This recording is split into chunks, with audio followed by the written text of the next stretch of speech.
Hello everyone. Welcome to this discussion of the VARC section of CAT 25 slot 1. So now that the exam is done and dusted and we have had several discussions and analysis of this paper, the objective of this discussion is to learn some lessons for the future, right? For CAT 26 to be precise. Hence, the focus of this discussion is not going to be on an in-depth analysis of the questions, okay, that we have had. I'm sure you must have got detailed analysis from various sources. So the objective of this discussion is to understand what type of questions appeared in the exam, what could have been possible strategies, what could have been approaches to question selection, etc. So this is what I will try to focus on also during this discussion. Next, we have an odd man out question. So let us first read the sentences and try to put 4 of them in a para so that we can easily eliminate the odd man. The biotapestry was therefore an obvious way to tell people about the downfall of the English and the rise of the Normans. So this should come after a sentence which gives the reason why it was an obvious way to tell people about these things. We don't need to know what the biotapestry was all about. Tapestry can be a curtain or it can be a piece of art which is used as some kind of a backdrop. Okay. So if we take expert in Anglo-Saxon culture, Gail Owen Crocker's idea that the tapestry was originally hung in a square with certain scenes facing each other, people would have stood in the center. Okay. So this is again about the biotapestry and its placement. Okay. Art historian Linda Neagley has argued that pre-Renaissance people interacted with art visually, kinesthetically, and physically. So this is not directly to do with the tapestry, but it is about how pre-Renaissance people interacted with art using 3 different kinds of senses, right? Okay. That would make it an 11th century immersive space with scenes corresponding and echoing each other, drawing the viewer's attention, playing on their senses, and understanding of the story they thought they knew. Okay, this is also about the tapestry and this is related to the placement of the tapestry as mentioned in 2. 2 says that it was hung with certain scenes facing each other and 4 is related to this. So 4 could come somewhere after 2. We don't know if it is immediately after 2. See, the exact order does not matter in an odd man out question, but yes, we do need to do a para formation. The biotapestry would have been hung at eye level to enable this. To enable what?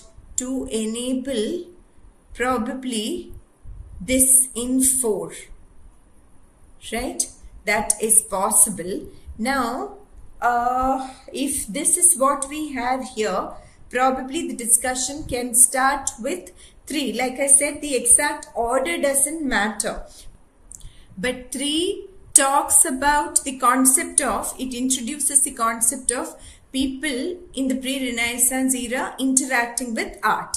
And then the remaining sentences connect this concept with the placement of the biotapestry, right? So if we have the para as 3, 2, 4, 5, what does 1 talk about?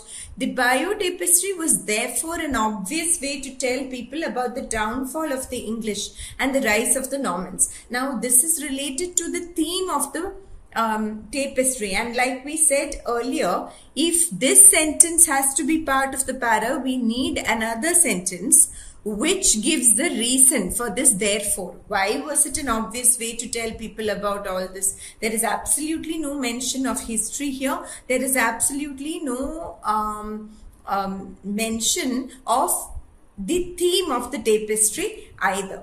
Okay, hence 1 is the odd one. Okay, hope you got this. Next we have para summary. Okay, let's look at the para. Zombie cells may contribute to age-related chronic inflammation. Okay, what are zombie cells? The passage has to explain. Don't worry, we are not expected to have subject knowledge. But they may contribute to age-related chronic inflammation. This finding could help scientists understand more about the aging process and why the immune system becomes less effective as we get older. Okay. Zombie or senescent cells, senescent means old, basically related to aging, are damaged cells. Here is the definition. That can no longer divide and grow like normal cells. So, these cells are related to inflammation, and knowing this can help scientists understand the aging process better. Now, the definition of zombie cells, they are damaged cells. They cannot divide and grow like normal cells. Scientists think that these cells can contribute to chronic health problems when they accumulate in the body. In younger people, the immune system is more effective at clearing senescent cells from the body through a process called apoptosis. So, apoptosis is the process used by the immune system to clear senescent cells from the body, and it's effective in younger people. But as we age, this process becomes less efficient. As a result, there is an accumulation of senescent cells in different organs in the body, either through increased production or reduced clearance by the immune system. So, increased production may be because of aging, and also reduced clearance. We saw that the body becomes less effective at clearing this as we age. The zombie cells continue to use energy, okay, though they do not divide, and often secrete chemicals that cause inflammation, which, if persistent for longer periods of time, can damage healthy cells, leading to chronic diseases. Okay, so this is about how zombie cells lead to inflammation and how knowing about them can help in understanding the aging process better. Then the entire process of the definition of zombie cells and the process of how the body is less effective in clearing them as one ages, and hence how they lead to inflammation. This is the gist of the passage. Now we have to pick the option that best captures the essence of this passage. Aging leads to less effective apoptosis, and therefore zombie cells start to accumulate in the body, causing inflammation, which accelerates aging and leads to chronic diseases. Absolutely, there is nothing wrong with this, except probably that zombie cells, this accumulation of zombie cells causes inflammation is okay, which accelerates aging maybe. Does it specifically mention that? No, that is not mentioned. Okay, but overall everything else is okay. Let us park this and let us read the remaining options. Okay, you can't possibly expect a very precise summary. You have to look at all the options and pick the best. Senescent zombie cells are inactive or malfunctioning cells that can be found throughout the body. This is a very, very narrow definition of zombie cells, nothing more than that. There is so much else that is conveyed through the passage, right? Okay. Their role in inflammation and nothing is mentioned. Dead cells accelerate chronic inflammation, weakening the immune system and lead to aging. First of all, it's not about dead cells. It is about zombie cells. Zombie cells are damaged cells, not dead cells, right? So the entire option is distorted. a younger person's immune system is healthy and is able to clear the damaged cells, but as people age, the zombie cells resist apoptosis and start accumulating in the body. This is not wrong, but it's a partial option. It only compares a younger person's body and an older person's body in terms of zombie cells and the process of apoptosis. It doesn't talk about how it leads to inflammation, etc. Right? So the right answer is 1. Only this part is not specifically mentioned, but yes, overall we can infer that also, because here it says that they may contribute to inflammation, and this could help scientists understand more about the aging process. Okay, so yes, it can be sort of inferred. 1 is the answer. Now we have a reading comprehension set. So let us read this. Often, the well-intentioned music lover or the traditionally minded professional composer asks 2 basic questions when faced with the electronic music phenomena. Okay, so this is about the phenomenon of electronic music. The questions are: is this type of artistic creation music at all? That's the first question. And given that the product is accepted as music of a new type or order, is not such music inhuman? Okay, or rather, is this even human, this electronic music? Then it quotes this author, Leger and Hiller, who says 2 questions which often arise when music is discussed are the substance of musical communication and its symbolic and semantic significance, if any. What is musical communication made of? What does it consist of? And its symbolic and semantic. Semantic can also be interpreted as symbolic in this context. And the particular processes, both mental and technical, which are involved in creating and responding to musical composition. Okay, so these are the 2 aspects which are discussed in the context of music. What are they? What is musical communication made of, or what does it consist of, and what is its symbolic significance, and what are the processes involved in creating and responding to music?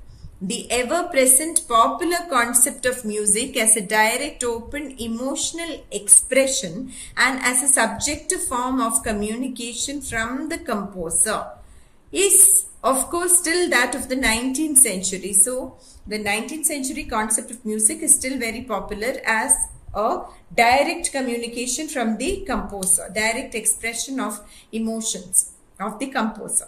When composers themselves spoke of music in those terms, then it says since the 3rd decade of our century, many composers have preferred more objective definitions of music. So, our century here refers to the previous century, okay, because it says 3rd decade, right? So, it can't be this century.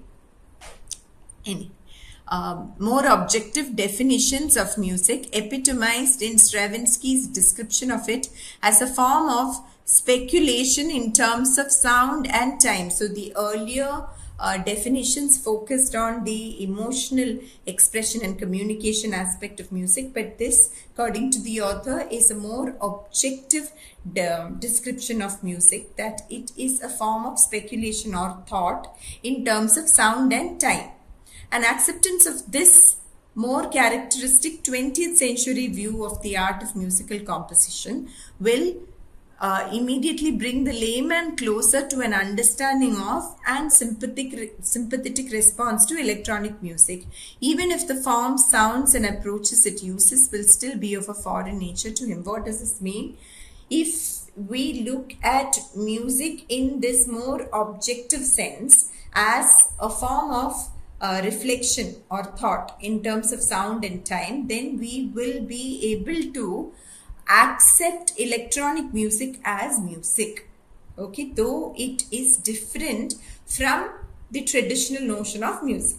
A communication problem, however, will still remain, okay, because the initial definition is related to communication, but even if we take this new objective definition, there will still be a problem. The principal barrier that electronic music presents in relation to the communication process is that composers in this medium are employing a new language of forms. Okay, so the language itself used in electronic music is different according to the author, where terms like, okay, the author mentions all these terms are substitutes for the traditional concepts of harmony, melody, rhythm, etc. Okay, so these are the core terms of electronic music, and thus it is very different from traditional music in terms of the basic definition. When the new structural procedures of electronic music, so all these that form the structural procedures, are fully understood by the listener, the barriers between him and the work he faces will be removed. Barriers between electronic music and the listener. The medium of electronic music has tempted many kinds of composers to try their hand at it, but the serious-minded composer approaches the world of electronic music with a more sophisticated and profound concept of creation. Okay? Sophisticated concept of creation, of the creative art. Although he knows that he can reproduce and employ melodic, rhythmic patterns and timbres of a traditional nature, he feels that it is in the exploration of sui generis languages. Sui generis means unique, and forms that the aesthetic magic of the new medium lies. What does this mean? Many people have dabbled in electronic music, but the serious composer would look at it not as something that can be used to just replicate traditional music, but as something that can create a unique kind of expression. Okay, that is where the magic of this new medium of electronic music lies. And conscientiously, very sincerely, he plunges into this search for creating something unique. Okay. The second objection usually leveled against electronic music is much more innocent in nature. So what objection are we talking about now? Is this type of artistic creation music at all, is what we were talking about till now. Okay. Now, the second objection is it really human or inhuman?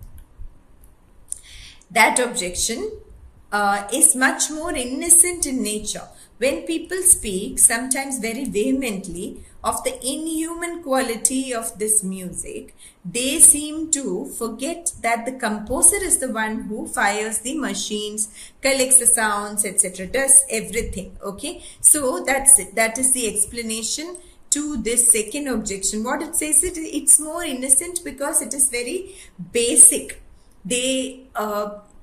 People who say it is inhuman forget that even electronic music is dependent on this very human composer throughout the process of creation and expression. That is it. Okay, this is what the passage is about. So, two objections leveled against electronic music and the author's defense of electronic music, or the author's views countering these objections, right? Okay. If you understand the central idea, then it's not very difficult, okay, to answer the questions. Let us see. The goal of the author over the course of this passage is to list the objections against electronic music and to react to them or to counter them, right? Defend the serious-minded composer from Ledger and Hill and Stravinsky. First of all, Ledger and Hill and Stravinsky didn't talk about the same things, and these are just minor details, so that is not the goal of the author. This is very relevant and easy to eliminate. Differentiate between electronic music and other forms of music. Is that the objective? You may fall for this, but the entire passage does not really elaborate the differences between electronic music and other forms of music, right? It does mention briefly how they are different, but that is not the focus. The focus is to list the objections against electronic music and to counter them. Differentiate the modern composer from the 19th century composer. That doesn't come close. It's not at all about composers, but about electronic music. This should be also easy to eliminate. Defend electronic music from certain common charges. Charges here means criticisms. So yes, that is it. The whole passage is in defense of electronic music, right? Absolutely. This should be easy once you have understood the passage. From the context in which it is placed, the phrase sui generis in paragraph 3 suggests which one of the following. Okay, sui generis, if you know the meaning, it is easier. This is how vocabulary questions have been asked by CAT this year. Okay, here. Although he knows he can reproduce and employ all these patterns and timbres of a traditional nature, he feels it is in the exploration of sui generis languages and forms. So if you know the meaning of sui generis, it is easier. Otherwise, you will have to infer it from the context. So let us see: particular, indescribable, generic, unaesthetic. Okay, so what can you eliminate straight away? Not unaesthetic for sure, because he talks about the magic of this kind of music. Generic is very general. Now from the tone we can infer that though he can reproduce generic music, he doesn't want to do it, the serious composer, right? So if you are very shrewd, you can eliminate this even without knowing sui generis. Though since this has generis, you may think, oh, maybe it is this. So you may fall for it. Indescribable is out of context, right? You can infer from the context. Indescribable is a little out of context. Particular is closest to unique. Particular here means specific, something very distinct. So in that sense, yes, they have made this question a little confusing, but if you know the meaning of sui generis, then you can easily get this. Okay.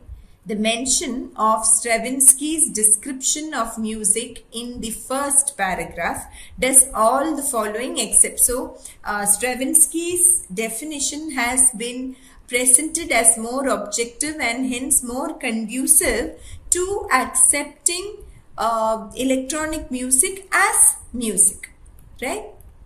Okay. So, what does this description not help with is the question. Okay, allow us to classify electronic music as music. That yes, it does help us. That is why it has been mentioned. Respond to and expand upon earlier understandings of music. So the passage does mention the earlier definitions of music and talks about how this definition enhances the earlier conception. So this is also a function of this description. Complicate a notion of what is communicated through music. This may confuse you if you take complicate in a strictly negative sense. Here complicate has to be interpreted as add more layers to. Okay, so complicate is usually a negative word, but here it means add more complexity to. You have to infer things from the context. So if that is so, this is also one of the functions of this example or this description. Help us determine which sounds are musical and which are not. No, it says this is a more objective description and hence more tolerant, right? We can consider even electronic music as music based on this objective definition. So the definition does not really tell us which sounds are musical and which are not. Hence, this is our answer. Okay.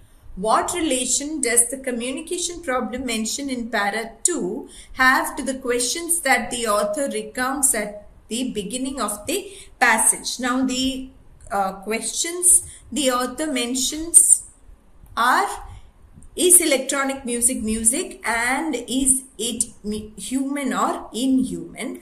What does this communication problem have to do with those questions. What is the relationship between the communication problem and those questions? What is it? Well, the communication problem may actually be one of the reasons why people are asking such questions. Let us see.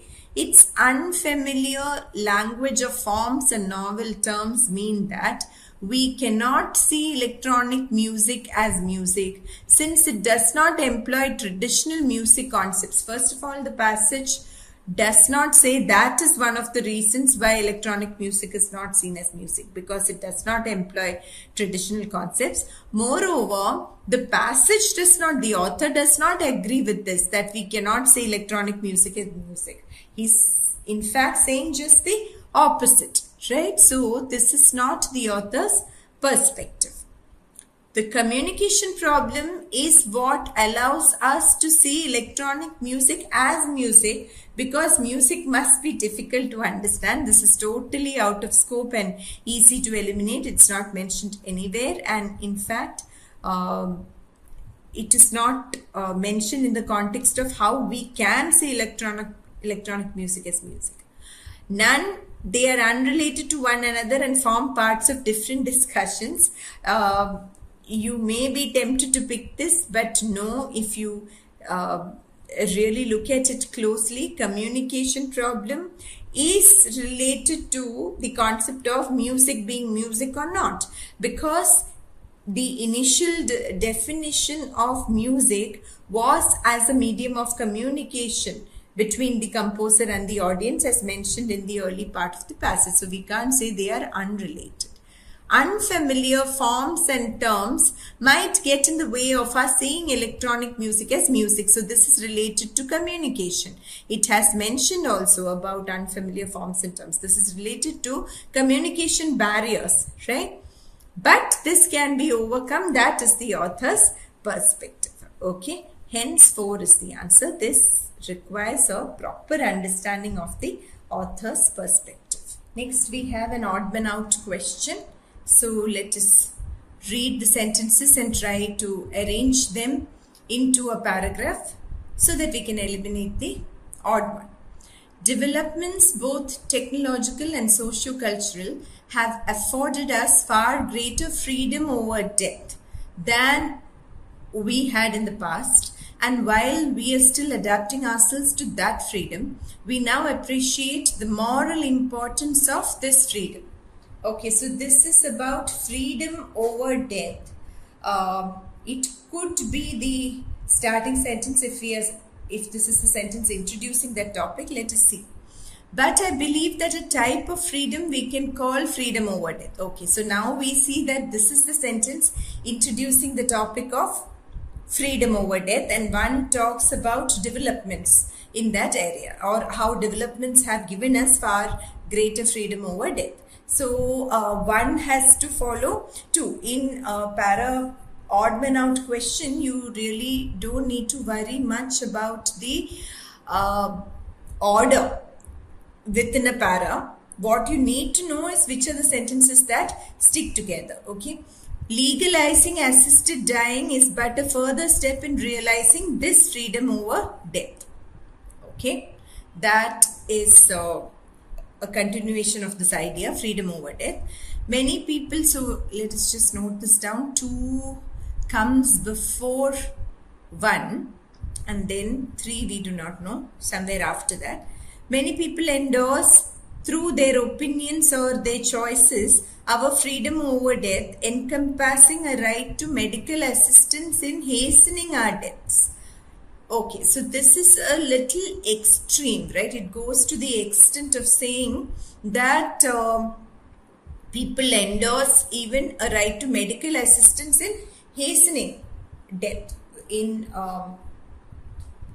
making death happen sooner than it naturally would. It would naturally. Okay, so let us see.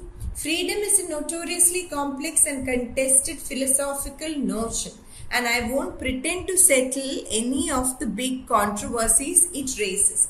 Now, when you see the sentence, see the problem with not doing a para formation while doing an odd man out is. If you were to look at this sentence in isolation, you would think that this is the odd man because all the other sentences are to do with freedom over death, right? However, look at this. But I believe that a type of freedom we can call freedom over death. Now, if you need to have that sentence, you need to have this sentence because this but is related to this.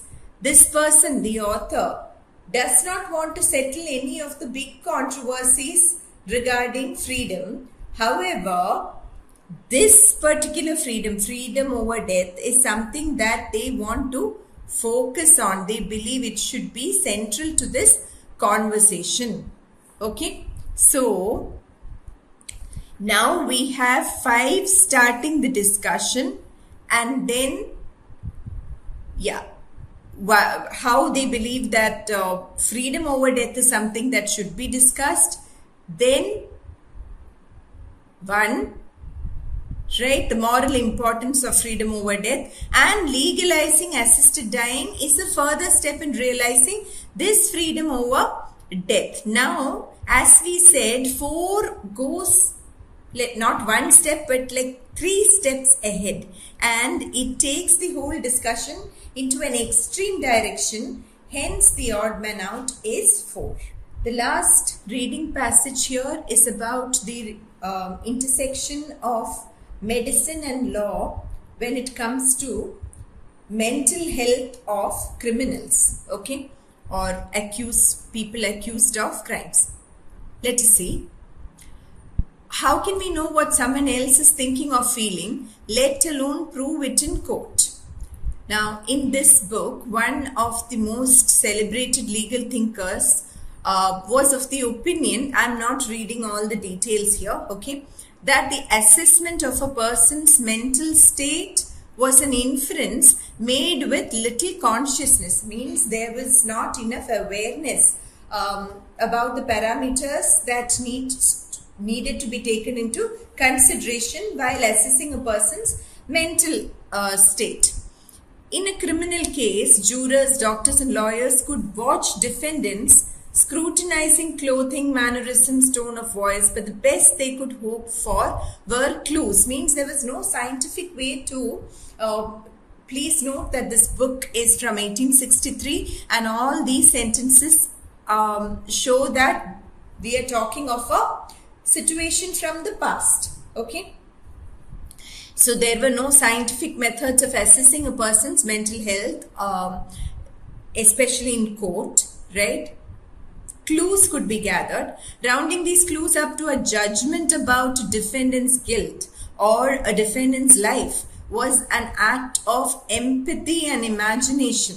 Yeah, so obviously decisions had to be made about whether this person should be declared guilty.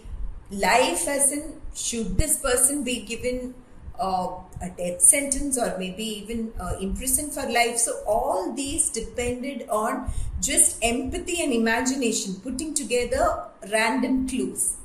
The closer the resemblance between defendants and their judges, the easier it was to overlook the gap that inference filled. That's why they're saying it was an act of empathy. We'll come to this. Conversely, when a defendant struck officials as unlike themselves, whether by dint of disease, gender, confession or race, confession here refers to faith, religious faith, the precariousness, the risky nature of judgments about mental state was exposed. So what does it say? When the final decision makers had to put together clues to make a decision, naturally factors like empathy came into the picture. So if the defendant was someone similar to the judge or the decision maker, then probably that influenced the decision in a certain way. And if the person was different due to any of these factors mentioned here, then that may have adversely affected the decision about their mental state. In the 19th century, physicians who specialized in the study of madness, so we are still talking of the 19th century, in the study of madness and the care of the insane, held themselves out as experts in the new field of mental science. So in those days, mental health conditions were considered madness and insanity, and physicians who specialize in the study of these conditions considered themselves experts in mental science, often called alienists or mad doctors. These may sound shocking today, but you know how the times were. They were the predecessors of modern psychiatrists, neurologists, and psychologists, okay, the earliest mental health professionals. The opinions of family and neighbors had once been sufficient to sift the sane from the insane, but a growing belief that insanity was a subtle condition that required expert medical diagnosis pushed physicians into the witness box. Okay, so we can infer that around the 19th century there was this rising awareness that mental health was a medical condition. Till then, opinions of people who knew the accused or the defendant were enough. Opinions were enough to brand a particular person as sane or insane. But now this awareness began to come that physicians, medical professionals should be involved. Lawyers for both prosecution and defense began to recruit these mental health professionals to assess defendants' sanity and to testify to it in court. So this happened around the 19th century. Irresponsibility and insanity were not identical, however.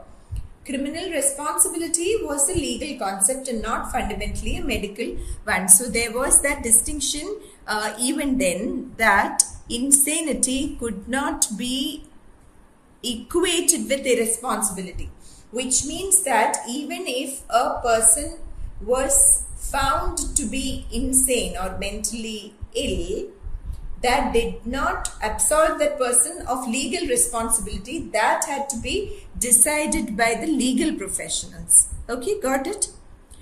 Stephen exclaimed, the author explained, the question, what are the mental elements of responsibility, is and must be a legal question. It cannot be anything else, for the meaning of responsibility is liability to punishment. So a doctor can decide whether the person is sane or insane, but the doctor cannot decide whether the person should be absolved of legal responsibility for their crime. This was the state. Nonetheless, medical and legal accounts of what it meant to be mentally sound became entangled.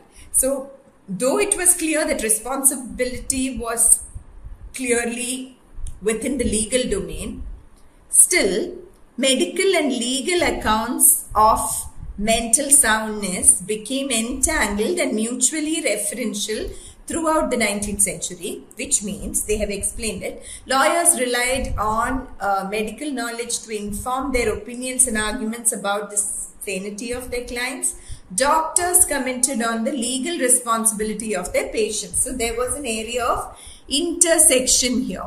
Lawyers often used medical knowledge and doctors also commented on legal responsibility. Ultimately, the fields of criminal law and mental science were both invested in constructing an image of the broken and damaged psyche that could be contrasted with the whole and healthy one. So that is the point of intersection, that both criminal law and mental science ultimately were trying to make this distinction between sane and insane, or mentally healthy and unhealthy, okay, though for different purposes. This shared interest and the shared space of the criminal courtroom made it nearly impossible to consider responsibility without medicine or insanity without law. Okay, so this reiterates the intersection between medicine and law in the courtroom.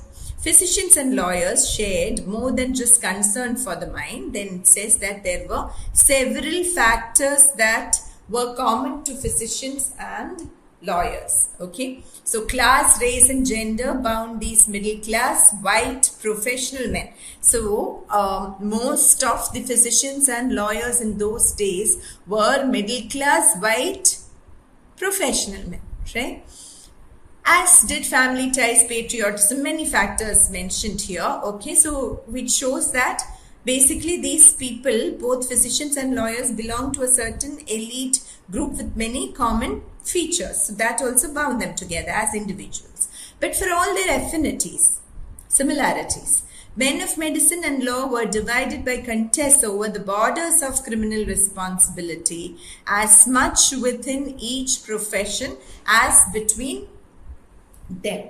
So even within each profession, within the medical profession, within the legal profession, there were several differences or conflicting opinions about the borders of criminal responsibility. Okay, where does one draw the line? When is a person with a mental condition considered responsible for their crime? When can they or when should they be absolved of that responsibility? This remained a matter of conflict not only between the professions but also within them. Alienists steadily pushed the boundaries of their field, developing increasingly complex and capacious definitions of insanity. Okay, so they kept pushing the boundaries, the mental health professionals. Expanding, capacious means expansive, larger. So they kept expanding the definitions of insanity.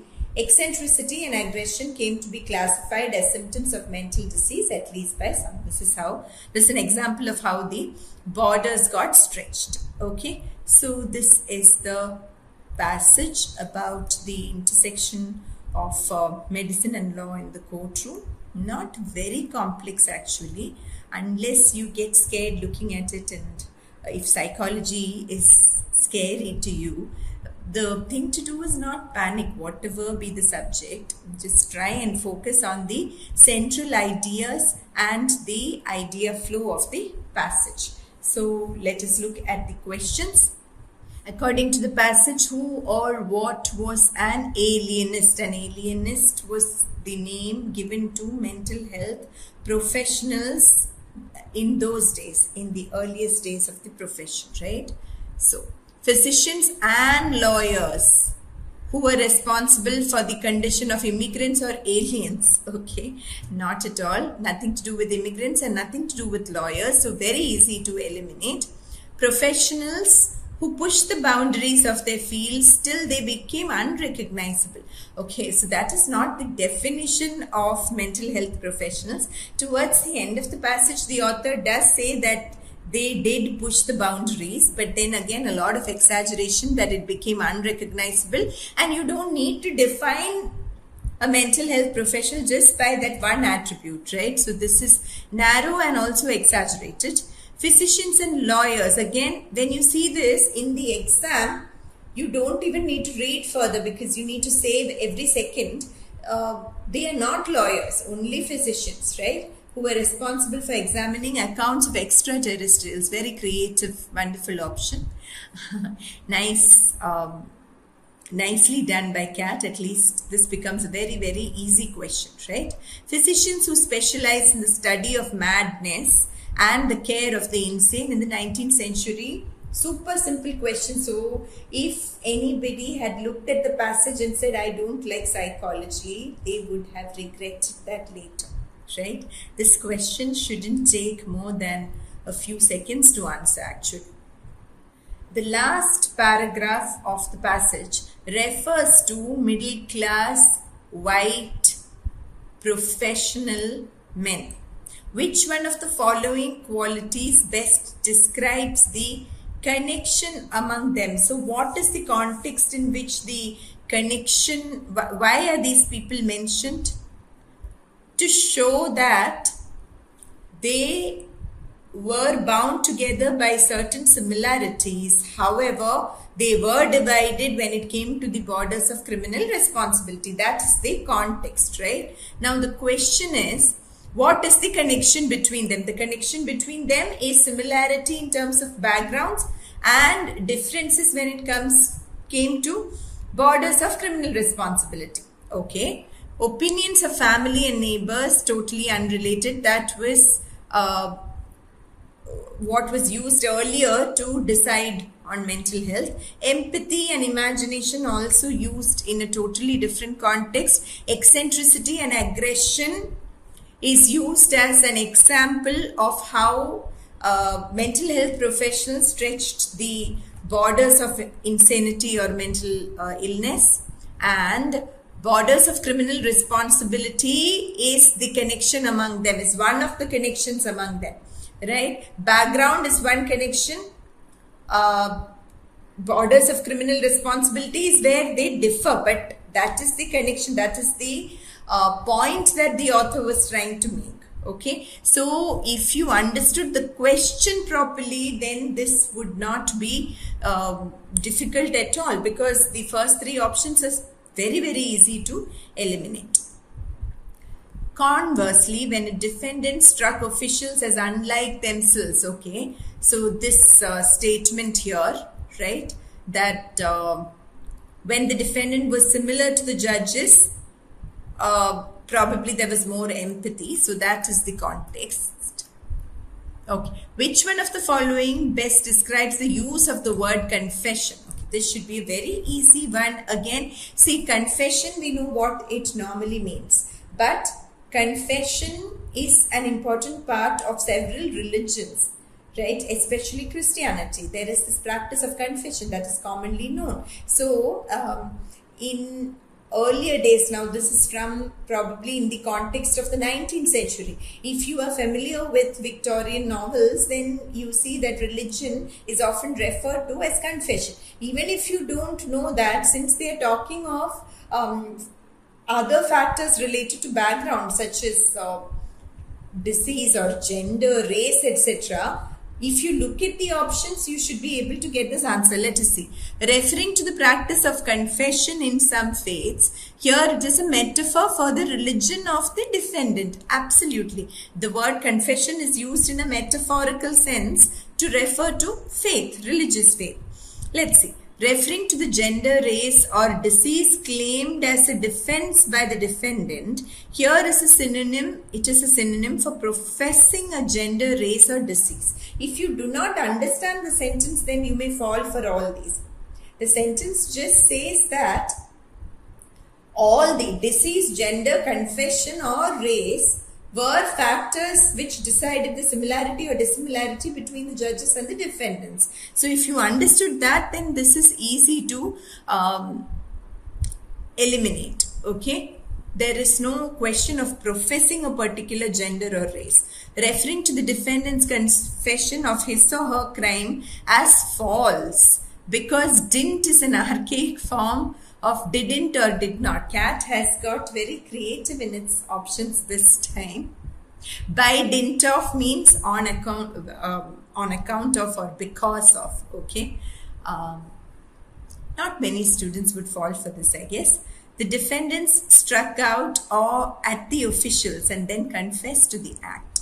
See, while we do say that in certain questions, Cat has shown their evil side by making the questions tricky. Cat has also balanced it by giving super easy options like this, right? So we cannot say they are evil people overall. Very easy to answer. So now we have looked at 3 out of 4 questions based on this passage. I would say without any doubt that this was the easiest passage as a set.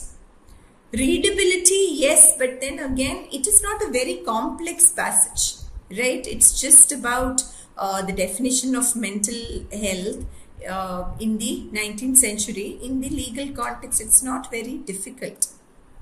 You should not get put off by these legal terms, psychology terms. You should be prepared to handle any kind of subject, that's all. Study the following sets of concepts and identify the set that is conceptually closest to the concerns and arguments of the passage. So this is a common question type in CAT. Which set of words encapsulates the flow of the arguments in the passage. Let us see.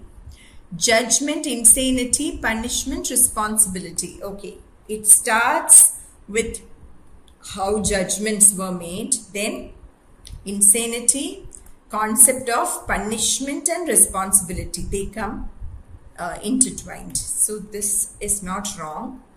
Empathy, okay. Prosecution, knowledge and business. These are not key terms. These are not the key concerns or part of the central argument, right? Prosecution, yes, but knowledge, business, etc. and empathy, yes, to some extent only.